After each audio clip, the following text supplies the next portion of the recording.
반갑습니다. 말씀과 함께 하루를 시작하는 주님의 백성들을 예수님의 이름으로 축복합니다. 2024년 12월 11일 수요일 오늘 주신 말씀은 아모스 6장 1절부터 14절까지입니다. 너희는 망한다. 시온이 안전하다고 생각하고 거기에서 사는 자들아. 사마리아의 요새만 믿고서 안심하고 사는 자들아. 이스라엘 가문이 의지하는 으뜸가는 나라 이스라엘의 고귀한 지도자들아. 너희는 갈레로 건너가서 살펴보아라. 거기에서 다시 큰 성읍 하마스로 가보아라. 그리고 블레셋 사람이 사는 가드로도 내려가 보아라. 그들이 너희보다 더 강하냐?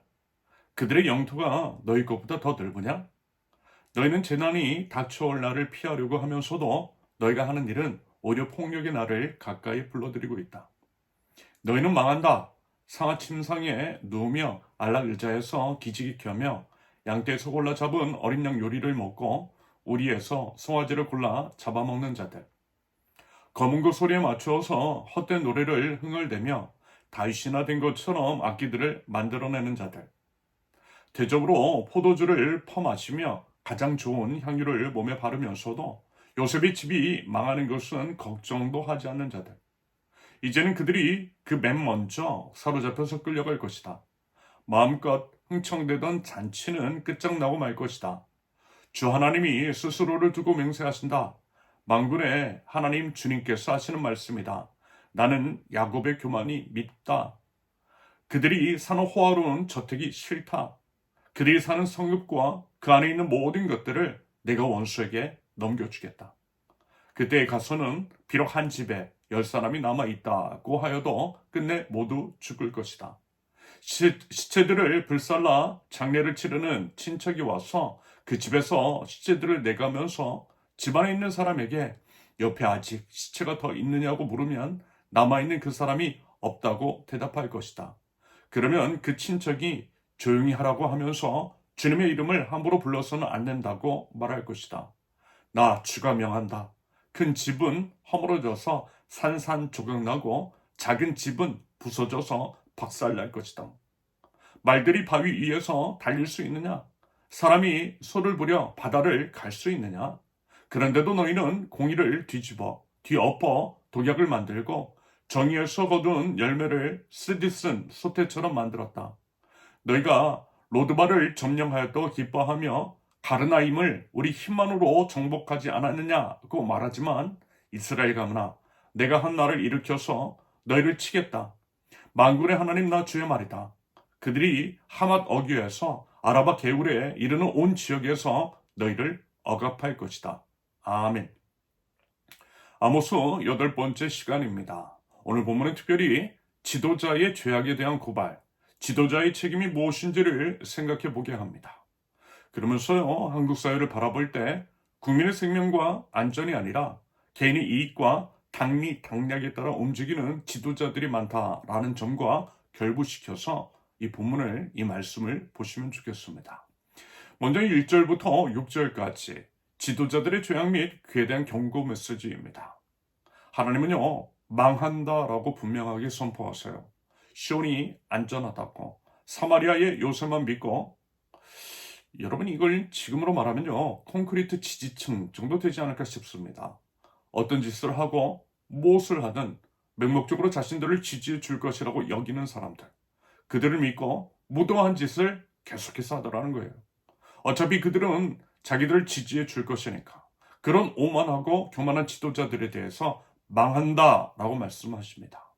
그 전에 먼저 2절에서 이제 하맛과 가드로 내려가서 보라고 하신 이유, 그들의 힘과 영토가 결코 이스라엘보다 크지 않다라고 하는 식으로 반문하신 이유는 그만큼 이스라엘에 베풀어 주신 은혜가 크다라는 의미일 것입니다. 그런데 어떻게 해요? 범죄했다라는 거예요. 하나님의 은혜를 저버리고 하나님을 배반하고 하나님을 떠나 살았으며 그래서 심판이 임하게 되는 것이라는 논리적인 귀결입니다. 여러분, 은혜를 알아야 됩니다. 은혜를 아는 사람이라면 그 은혜에 합당한 반응을 보여야 합니다. 예수 그리스도의 십자가 사랑과 은혜를 입었다면, 자격 없는 우리가 구원을 얻었다면, 그 구원의 깊은 의미를 안다면 하나님 나라 백성답게 살아야죠. 하나님께서 보시기에 좋은 삶, 하나님 나라 백성다운 성숙한 삶을 통해서 우리 믿음을 보여드리고 그 은혜에 대한 감사의 삶을 살아야 하지 않겠습니까? 하나님을 위해 사는 거예요. 하나님의 영광을 위해서, 하나님의 명예를 위해서 사는 것입니다. 지도자들도 마찬가지입니다. 자기가 잘나서 된 것이 아니라는 것입니다. 여러분, 아무리 잘났다라고 해도요, 사람들이 뽑아주지 않으면 안 돼요. 지지하는 국민들이 있기 때문에 지도자도 존재하는 법입니다. 그러면요, 군림하기보다는 섬겨야죠. 민의를 살피고 민의를 따라야죠. 그것이 자신을 뽑아주는 국민들에 대한 마땅한 태도요, 은혜를 아는 자의 자세입니다. 그런 마음과 자세만 있다면 여러분 당연히 계속해서 지지해주지 않겠어요? 그런데요, 하나님께서 베풀어 주신 은혜를 망각하고 이렇게 살았다라는 거예요. 3절, 재난이 닥쳐올 날을 피하려고 하면서도, 자기들에게 불리한 상황이 오는 것을 피하려고 하면서도 어떻게 했다고요? 오히려 폭력의 날을 가까이 불러들이고 있다. 자신의 자리를 유지하기 위해서 폭력을 쓰더라는 것입니다. 계엄의 정당성을 위해서 전쟁을 벌이려고 하더라는 거예요. 4절에서 6절까지의 표현은 이런 것입니다. 국민들은 다 죽어가고 먹고 살 것이 없어서 힘들어하고 거리 빈 상가는 넘쳐나며 국가 신용도는 추락을 거듭해서 국가 경제가 심각한데, 6절, 요셉의 집이 망하는 것은 걱정도 하지 않는다라는 것입니다. 나라가 망하든 말든 신경을 쓰지 않는다라는 거예요. 안 그래도 국가 경제 상황이 심각한데 비상계엄령 선포로 더욱더 폭삭 주저앉았고, 그로 인해서 더욱더 신인도가 떨어져서 투자자들이 줄줄이 빠져나가는데 걱정도 하지 않고 자기 이익을 위한 선택만 하고 있더라는 것입니다. 그런데 뭐라고요? 7절, 이제는 그들이 그 맨 먼저 사로잡혀서 끌려갈 것이다. 마음껏 흥청대던 잔치는 끝장나고 말 것이다. 결국에는 어떻대요? 망한대요. 끌려간대요. 좋은 날 끝났네요. 그러면서 8절 이하에서 그들의 교만을 꺾으시고 그들이 가진 것을 빼앗으시겠다라는 것입니다. 무서운 심판을 내리시겠대요. 하나님의 정의와 공의를 훼손한 자들에 대한 분명한 심판을 내리시겠다라고 하는 하나님의 무서운 말씀입니다. 여러분, 교만은요, 패망의 선봉이라고 했잖아요. 교만하면 반드시 망해요. 지금 당장은 눈 가리고 아웅하는 식으로 조삼모사하는 식으로 해도 눈앞의 위기를 넘어갈 수 있을 것이라 여길 수 있지만, 여러분 언제까지나 그럴 수는 없다는 것입니다. 왜요? 하나님 살아계시잖아요. 살아계신 하나님께서 다 보셨잖아요. 하나님은 정의와 공의의 하나님이시니까. 하나님은 하나님의 명예를 위해서 반드시 그렇게 하실 것입니다. 여러분 이걸요 아셔야 한다는 거예요. 얼마 전 호세아서를 나눌 때 이런 말씀드렸어요. 하나님을 아는 것을 우리 하나님께서 원하신다라고 말입니다. 건물 안에서 드리는 형식적인 예배보다 하나님을 아는 것, 제대로 아는 것을 더 원하신다라고 했어요. 맞아요, 여러분. 하나님을 알아야 됩니다. 하나님을 아셔야 돼요.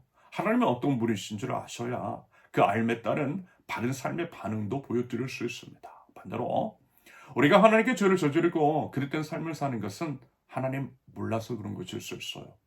하나님이 어떤 분이시고 하나님이 무엇을 좋아하시며 하나님께서 뭘 원하시는지를 모르기 때문에 하나님이 아니라 자기가 좋아하는 것을 드리면서 자기를 위한 예배를 하는 것일 수 있습니다.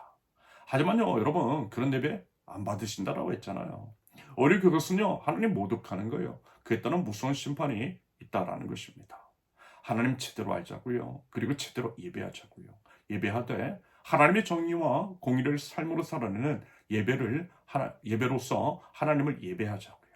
그래서 하나님이 어떤 분이신지를 온 땅 가운데, 온 나라 가운데 드러내보자라는 것입니다. 여러분, 그것이 우리의 사명이고, 그러할 때에 하나님의 나라는 이 땅 가운데에 임하게 되는 것입니다. 마지막으로 다시 한번 13절의 말씀을 통해 이 부분을 기억하면 좋겠어요. 13절, 너희가 로두바를 점령하였다고 기뻐하며 가르나임을 우리 힘만으로 정복하지 않았느냐고 말하지만, 우리 힘만으로 정복하지 않았냐고 무슨 얘기예요? 교만하다라는 겁니다. 앞서 말씀을 드렸듯이 배은망덕하다라는 것입니다. 여러분, 은혜 알아야 돼요. 모든 것이 은혜임을 알아야 돼요. 은혜 아는 자 겸손합니다. 겸손한 자 하나님과 사람 앞에 겸손히 엎드리고 섬겨요. 바짝 엎드려 섬기는 자 하나님 기뻐하세요. 사람들도 그를 높여주시고 오히려 그를 따르게 될 것입니다. 그러므로 부디 은혜를 아는 자, 은혜의 감사를 드리는 자, 은혜에 마땅한 반응이 있는 저와 여러분들 모두 되실 수 있기를 예수님의 이름으로 축원합니다. 함께 기도합니다. 하나님께서 주신 은혜를 기억하고 감사합니다. 저희 된 것이 오직 하나님의 은혜 때문임을 알고 그 은혜에 합당한 삶, 하나님께서 원하시는 삶의 반응이 있는 저희 되게 하옵소서. 오직 주님 앞에 겸손하게 엎드리며 우리 주님께서 오늘 보여주셨듯이 먼저 섬기고 먼저 엎드림으로써 이웃을 살려내고 하나님의 정의와 공의를 이 땅 가운데에 차근차근 세워나가는 하나님 나라 백성들 저희 될 수 있도록 우리 주님 인도하여 주시옵소서. 예수님의 이름으로 기도합니다. 아멘. 하나님께서 오늘 주신 말씀과 각자의 기도 제목을 놓고 특히 나라를 위해서요 우리 함께 기도하도록 하겠습니다.